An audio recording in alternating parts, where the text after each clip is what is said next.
बांग्लादेश के हिंदू संगठनों को लगता है कि भारत सरकार यदि उन पर हो रहे अत्याचारों और धर्मांतरण के विरुद्ध आवाज उठाती तो संभवतः उनके कष्ट कुछ कम होते। बांग्लादेश में बौद्धों और ईसाइयों पर उतने अत्याचार नहीं होते क्योंकि बौद्ध और ईसाई देश ऐसी घटनाओं पर तत्काल प्रतिक्रिया देते हैं, लेकिन भारत हिंदुओं के लिए कभी आवाज नहीं उठाता। बांग्लादेश में आए दिन हिंदुओं की हत्याएं हो रही हैं, पर भारत सरकार एक भी शब्द नहीं बोलती, चाहे कांग्रेसी और वामपंथियों की सेकुलर सरकारें रही हों या अब भाजपा की हिंदूवादी सरकार। बांग्लादेश के हिंदू संगठनों की एक शिकायत यह भी है कि ढाका में भारतीय दूतावास के कर्मचारी हिंदुओं के साथ खड़े होने के बजाय दरगाहों और मजारों पर चादर चढ़ाने में व्यस्त रहते हैं।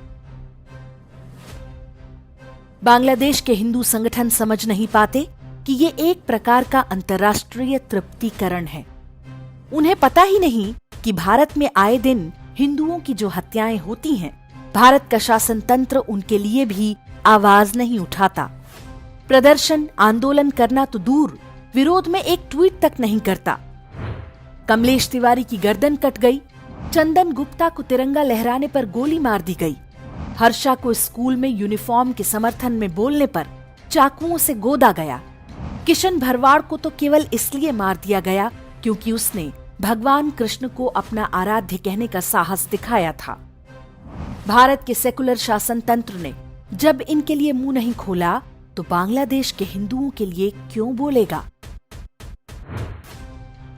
वास्तव में ये भारतीय शासन तंत्र की स्थायी नीति है। सरकारें बदलने से इसका कोई लेना देना नहीं है। न्यायपालिका से लेकर अफसरशाही तक सेकुलर है। हिंदुओं के वोट लेकर आने वाले भी इनके अनुरूप काम करने में ही भलाई समझते हैं। बांग्लादेश ही नहीं, विश्व में कहीं भी हिंदुओं पर हमले होते हैं तो भारत की सरकारें कुछ नहीं कहती।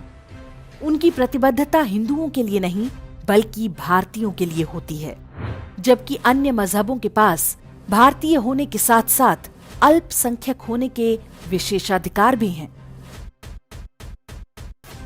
हिंदुओं को लेकर भारतीय शासन व्यवस्था के दुराग्रह की जड़ें बहुत गहरी हैं। ये भारत के संविधान से लेकर हमारे शासक वर्ग, राजनेताओं और सरकारी बाबुओं की मानसिकता तक में फैली हुई है।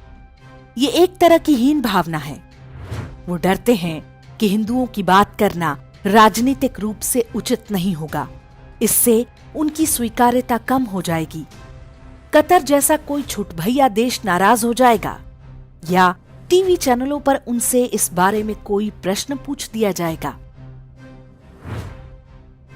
समय आ चुका है कि हम भारतीय शासन व्यवस्था के सेकुलर चरित्र को चुनौती दें। सरकार और मंत्रियों से हिंदुओं के पक्ष में किए गए उनके कामों का हिसाब मांगें। मजहबी तुष्टीकरण की उनकी नीतियों की खुलकर आलोचना करें। भारत में धार्मिक आधार पर हिंदुओं की हत्याओं के लिए सरकार को कटघरे में खड़ा करें।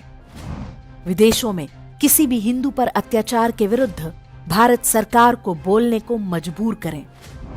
लव जिहाद और धर्मांतरण के लिए केंद्र और राज्य सरकारों को दोषी ठहराएं।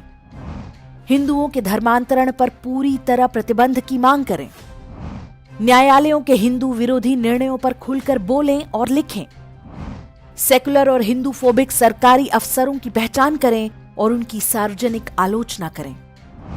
हिंदुओं को नीचा दिखाने वाले मीडिया और बॉलीवुड का बहिष्कार करें। किसी भी ऐसे व्यक्ति के साथ व्यापार न करें जिसकी मजहबी किताब आपको अपना शत्रु घोषित करती है। जब समाज जागेगा तभी सरकारों की नींद टूटेगी, अन्यथा हिंदुओं के वोट लेकर सबका विश्वास जीतने का सेकुलर खेल यूं ही चलता रहेगा।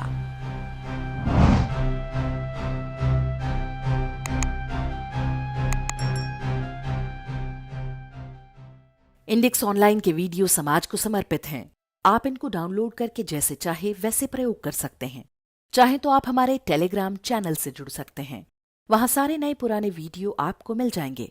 हमारे सोशल मीडिया लिंक हर वीडियो के डिस्क्रिप्शन में होते हैं। हमारा एकमात्र उद्देश्य हिंदू समाज को जागृत और एकजुट करना है। इसमें सहभागी बने।